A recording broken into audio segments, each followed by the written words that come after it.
Across human history, there have been many heroes who were of great rapport, those of impossible strength, and those built entirely differently, as the kids say. Well, in the case of Peredur, son of Efrawg, that is certainly the case. But how strong is this knight of the Mabinogion, who quickly found his way in the graces of King Arthur? Well, let's begin. Peredur was born not too long before the death of his father, and his mother, seeing that the Earl Efrawg was murdered, quickly retreated out into the wilderness, with what handmaids and weak handmen she could find, starting a steading in the woods to keep the boy safe and keep him away from going to war. Unfortunately, she came to find that the boy was an exploratory type, throwing branches of holly as darts and chasing after and catching the goats they kept as livestock, and the deer that happened into their fields, amazing those around him with his strength and speed, giving Peredur peak human speed and strength. This continues as he does make his way to Arthur's court, where a less than noble knight, though one not given a name, stormed into the great mess hall and took Guinevere's drinking goblet and poured it down the front of her, before announcing a challenge to all of the knights present, and Arthur himself to fight him for this insult against the queen. And this random, fell knight found no challenge from the knights of the round, because they feared one so bold would be too strong, or too magically inclined to face in battle. As Peredur arrived, however, he was insulted for his rather scrappy-looking appearance and wanting to speak to Arthur. To even get the chance to speak to the king, Peredur was tasked to face this knight that imposed his will on the court. As the knight judged him and thrust him down with the butt of his spear, Peredur rose up and replied with a one-shot, throwing one of his worn metal darts through the knight and killing him. This knight's power is obviously only perceived. And mind you, these are the Welsh interpretations of the Knights of the Round Table, and therefore I can't expand the mythos. But if he was indeed strong enough to cow the Knights of the Round, this knight should be able to match at least Sir Kay. Peredur would scale to, likewise, those wall plus levels of attack potency, seeing as Kay could grow to the size of a tree, for being able to one-shot this knight. Something further backed when, later on in his story, he was able to split a large iron pillar with a single swing of his sword. Peredur scales a fair bit higher, though. You see, during his journeys, Peredur comes to the Round Valley, a range overseen by a gray-haired lord, whose forces that live deep in the valley are giants.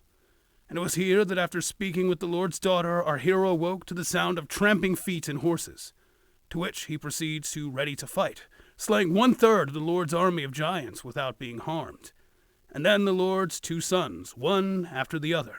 While these giants are featless, considering they are indeed just listed as giants, it's possible to get Peredur into the small building levels of attack potency at minimum, and that's comfortably where I'm placing him here.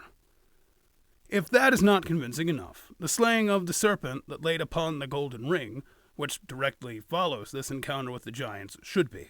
In a battle, this goes back and forth between the two. Peredur slays the serpent without taking much meaningful damage, despite the serpent felling all structures within a 7-mile radius, supporting that building level scaling and getting up to town level if you believe this serpent did so in one fell swoop. For the most part, after that, Peredur continues to do battle with knights of caliber equal to his previous foes, and larger knights as well, and they all meet an end at the edge of his sword. So where does that honestly put Peredur?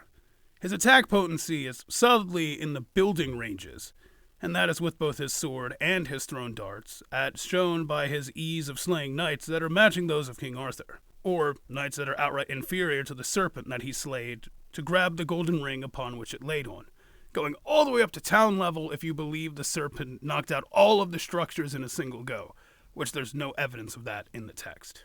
Peredur's durability likewise scales to his attack potency, because knights like Kay were able to damage him, though not severely, while he was quite easily throwing Kay around in each of their encounters, and doing so without the intent to kill him, namely because of King Arthur's presence.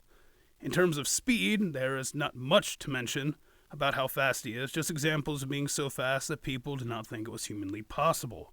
So his speed would rank somewhere in the superhuman ranges of speed, generously being up to subsonic if you'd like, but there is not anything to reach that in the text, I'm afraid. Unlike some of the characters we've discussed thus far, Peredur does not have any special weapons or magics that bolster his abilities. He is just naturally incredibly strong and fast. What he does, however, have is training from the best teachers he could find, and statements that he was the best swordsman on the entire island of Britain. So in terms of skill, his abilities sit far above others, and in combinations with his sheer strength, he would be quite the mighty foe on the battlefield. At the end of the day, Peredur is building level, with superhuman speed and skill that is unmatched in his day and age on the Isles of Britain. As you see, the silent son of Efrawg riding his old nagging horse, and carrying himself with the poise of a great knight. Be aware, that is not a fear of alarming anyone, but patience. Stand before him, and either back down or be cut down.